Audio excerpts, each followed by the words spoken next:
हुआ शाहीन बाग को लेकर के। शाहीन बाग ने हम लोगों को बहुत सारे रास्ता दिखाया आंदोलन करने का कि नॉन वायलेंस मूवमेंट कैसे किया जाता है, और एमपीआर, एनआरसीआई और सीए पर चर्चा हुआ। हम लोग देखे कि 1948 का 19 जुलाई से जो आदमी इंडिया में था वो इंडियन सिटीजन है। बाद में 1955 में एक अमेंडमेंट हुआ जिसको बोला कि जो पाकिस्तान, बांग्लादेश से जो माइनॉरिटीज आए हुए वहां का माइनॉरिटीज उनको सिटीजनशिप दिया जाएगा, उनको एप्लीकेशन भरना पड़ेगा। आप ये फिर 1971 में आसाम एकॉर्ड हुआ जिसमें आसाम में जो आदमी आया था बांग्लादेश में 71 का बाद कि 71 का 25 मार्च का मिडनाइट तक जो आया उसको सिटीजनशिप मिलेगा, उसके बाद नहीं मिलेगा। तो ये सब चीज तो है, बाई बार्थ सिटीजनशिप मिलता था, ये सब है। लेकिन जो सीए आया है, तो ये सीए में जो कल सबसे ज्यादा चर्चा हुआ कि ये सीए में है क्या, दिखाने में तो ये चीज दिखाई देता है कि सीए कानून में मुसलमान को सिटीजनशिप नहीं मिलेगा। बात यहां तक नहीं है। एक्चुअली ये सीए कानून में मुसलमान छोड़ के शेड्यूल ट्राइब, ओबीसी, दलित कम्युनिटीज को सिटीजनशिप उसका हनन करने का एक भयंकर कानून है। अगर किसी कानून को हम लोग काला कानून बोलते तो ये सीए जो कानून है ये भयंकर कानून है। किसी भी टाइम, किसी भी वक्त किसी को भी बोलेगा कि तुम इंडियन सिटीजन नहीं हो। कैसे बोलेगा कि कोई भी आदमी को बोलेगा तुम सिटीजन हो तो तुम साबित करो, कागज दिखाओ। कब का कागज? तुम्हारा ये वोटर कार्ड सिटीजनशिप नहीं है, तुम्हारा आधार कार्ड नहीं है सिटीजनशिप, ड्राइविंग लाइसेंस सिटीजनशिप नहीं है। तो क्या है, बोलेगा कि 1948 का 19 जुलाई का कोई डॉक्यूमेंट दिखा, या 1951 का वोटर लिस्ट में तुम्हारा फोटो का नाम दिखा। तो ये तो दलित आदिवासी के लिए तो संभव नहीं है, ना उसका पास लैंड था, ना उस टाइम सबका नाम वोटर लिस्ट में भी नहीं था। तो ये सब सारे प्रॉब्लम है। इसलिए कल ये चीज आया है कि हाथी का दांत दिखाने का एक और खाने का एक। दिखाता है कि मुसलमान को सिटीजनशिप नहीं दिया जाएगा, लेकिन शेड्यूल ट्राइब और ओबीसी का सिटीजनशिप खाने का ये कानून है। बाकी इतने सारे अधिकार था नागरिक का, उसका हनन किया जाता है। तो हम लोग कुछ प्रपोजल रखे हैं कि जो माइनॉरिटीज को कैसे कैसे नागरिकता के बारे में और दूसरा बारे में जो अभी अलग अलग किया जाता है, ये तो आप सभी को मालूम है। तो हम लोग कल ये प्रस्ताव लिए हैं कि जो एमपीआर, एनआरसी और सीए कानून को ही रद्द किया जाए, इसको बातिल किया जाए। और एक चीज कि जो जनगणना जो होने वाला है, इसमें हम लोग देखें कि जो हम लोग अपना हिसाब भी नहीं पा रहे हैं कि ये तरह तरह का कानून बनाएंगे, कब किसको नागरिक बोलेगा, कब किसको नहीं बोलेंगे। इसीलिए कास्ट सेंसस का भी मांग हम लोग रखते हैं। और जितने सारे ह्यूमन राइट्स ऑर्गेनाइजेशन है, एनएपीएम का साथ जुड़े हुए जितने साथी है, सबसे ये अपील भी है एनएपीएम का पास कि हम लोग ये सीए कानून का बारे में सबको जानकारी दे। क्योंकि ये जब देश जो भाग हुआ था, डिवाइड हुआ था, तो सबसे बड़ा इसका जो कष्ट हुआ था तो पंजाब और बंगाल और पंजाब टुकड़ा हो गया था। तो इसीलिए इसमें वहां का जो नमशूद्र कम्युनिटी है, पंजाब का सिख कम्युनिटी है, इन लोगों का सिटीजन का बारे में बहुत सारे प्रॉब्लम है। गोवा में भी प्रॉब्लम है। 1961 में गोवा जब यहाँ आया तो उन लोगों का ओसीआई कार्ड, जो डुअल सिटीजनशिप पाने का जो मौका था, आज इस सीए कानून में वो लोग भी फंस गया है कि वो क्या करें, ये कार्ड को मान्यता देगा भारत सरकार या नहीं देगा, ये भी एक प्रॉब्लम है। तो इसीलिए जो आप पंजाब, हरियाणा, गोवा का जो प्रॉब्लम था, ये पूरा हिंदुस्तान में वो लागू कर दिया। जैसे नोटबंदी करने का टाइम सब आदमी को लाइन में खड़ा होना पड़ा। आप ये सिटीजन हम इंडिया का है कि नहीं है? हैदराबाद तो नहीं टूटा, यूपी तो नहीं टूटा, बाकी स्टेट तो नहीं टूटा, सिर्फ पंजाब और बंगाल। तो पूरा हिंदुस्तान का आदमी को क्यों लाइन में खड़ा होना होगा और क्यों उसको कागज दिखाना पड़ेगा। तो ये सब जो दलित, आदिवासी और माइनॉरिटीज का नाम वोटर लिस्ट से, वोटिंग पावर से कटने का, उसका जो सिटीजनशिप राइट जो है वो राइट छीनने का कानून है, इस कानून को रद्द करने के लिए हम लोग अपील करते हैं। अभी मानो आप मेरे सामने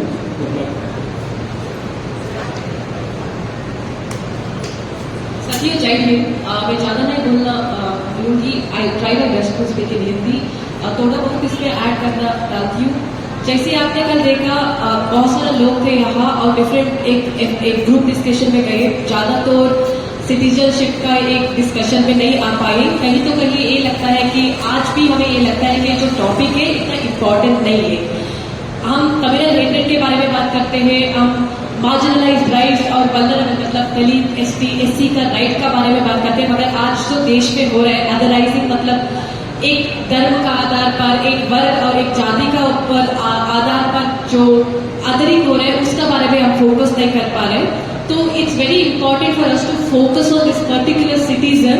we also take this during the conversation we had come across एक पॉइंट के लिए हमें सोचना पड़ेगा कि एनएपीएम क्या ये मुद्दे को सेपरेट से लेगा कि या इसको साथ में लेगा। So somewhere we also appeal to NAPM along with different organisation, regional organisation की ये जो मुद्दा है इसको सेपरेट से ले लो, क्योंकि ये जो मुद्दा है it is common as other issues but it something needs a more priority. और ऊपर से हमें ये भी सवाल आया कि आप तो जानते हैं जब कोविड से पहले 2019 में ये जो हमारी शाहीन बाग हुआ, सो सरकार हमें एक थ्रेट का tool they are using this as a tool to threaten us. We are unclear कि वो लोग एनआरसी और सीएए लाएंगे कि या नहीं, मगर वो जो क्या कर रहे हैं कि अभी पॉलिटिक्स को देखे तो क्या कर रहे हैं, वो हमें सेपरेट कर रहे हैं। For an example, I come from Karnataka में आज आप देखें तो कहीं पे भी एक स्लम हुआ तो वहां आके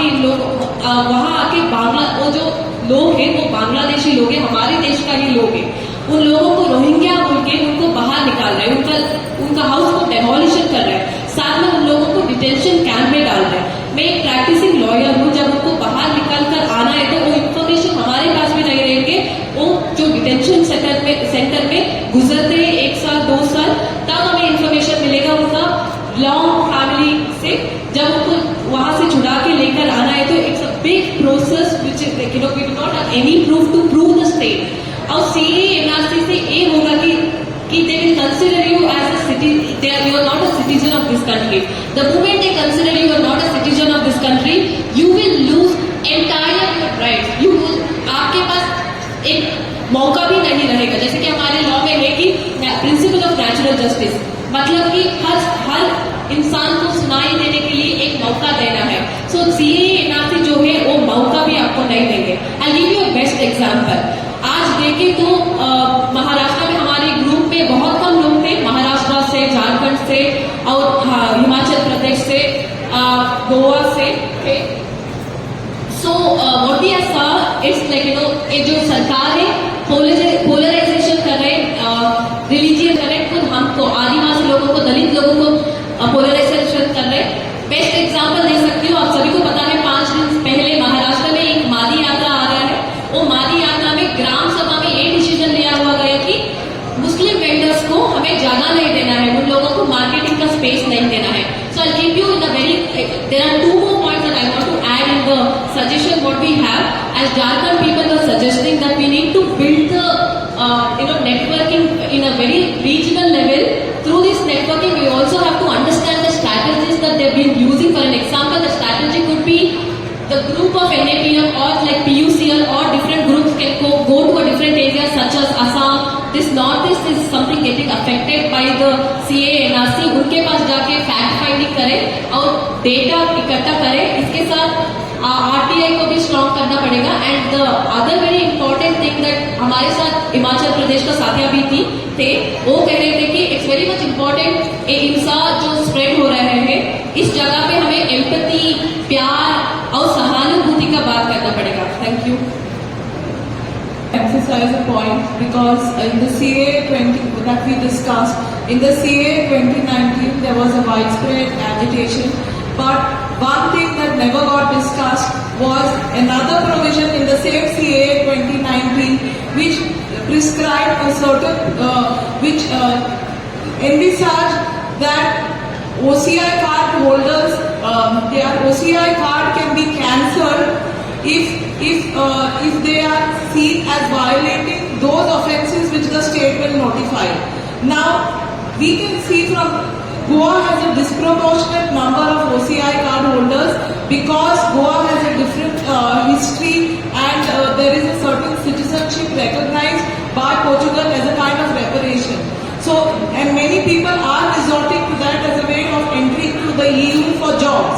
So it is we have to understand. So there was this provision, but this provision doesn't only have an impact on OCI card holders or on Goa, but it is making a statement about how they are going to define citizenship in the days to come.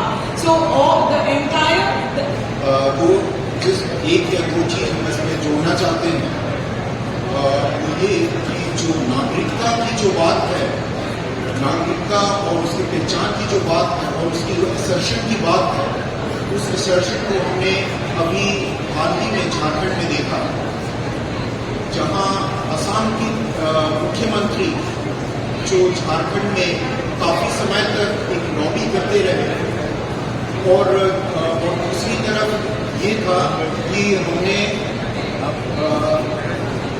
वहाँ की नागरिक समाज ने जिस तरह से झारखंड की सत्ता को बदलने में एक बहुत बड़ी भूमिका निभाई, ये सराहनीय और एक प्रेरणादायक बात है कि झारखंड की जो नागरिक समाज वो एक सत्ता को में बदलाव लाने के कितने काबिल हो सकते हैं। इसकी जो मूल भावना आदिवासी समाज में एक ऑर्गेनिक ढंग से अगर वो सामने आती है तो वो एक बहुत बड़ा प्रभाव रख सकती है। जहां पर अगर हम ये कहें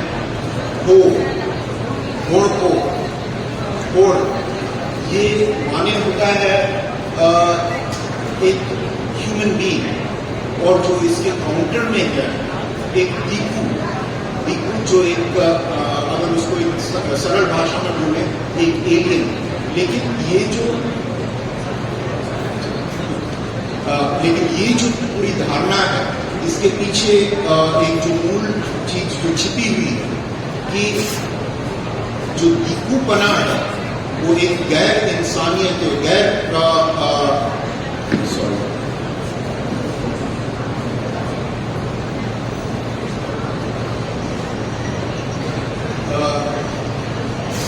आदिवासी समाज का जो हितैषी है और जो आदिवासी समाज का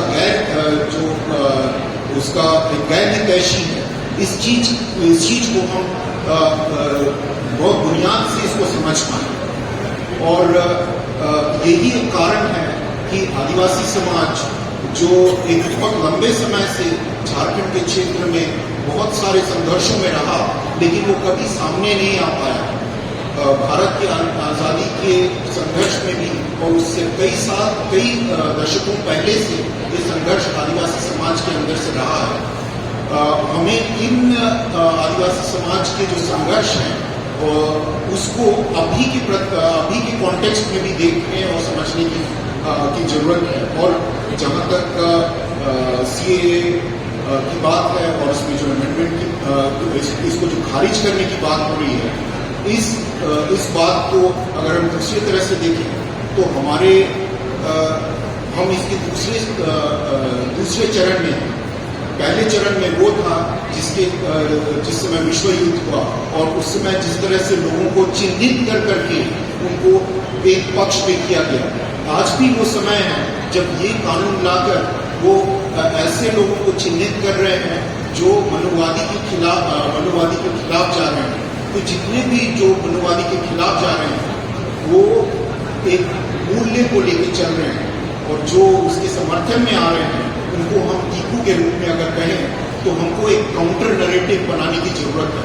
और जैसे झारखंड में हुआ कि जो काउंटर नैरेटिव जो था वो था कि आप सीएए बोलते हो, हम सीएनटी बोलते हैं, जो नागपुर काश्तकारी अधिनियम,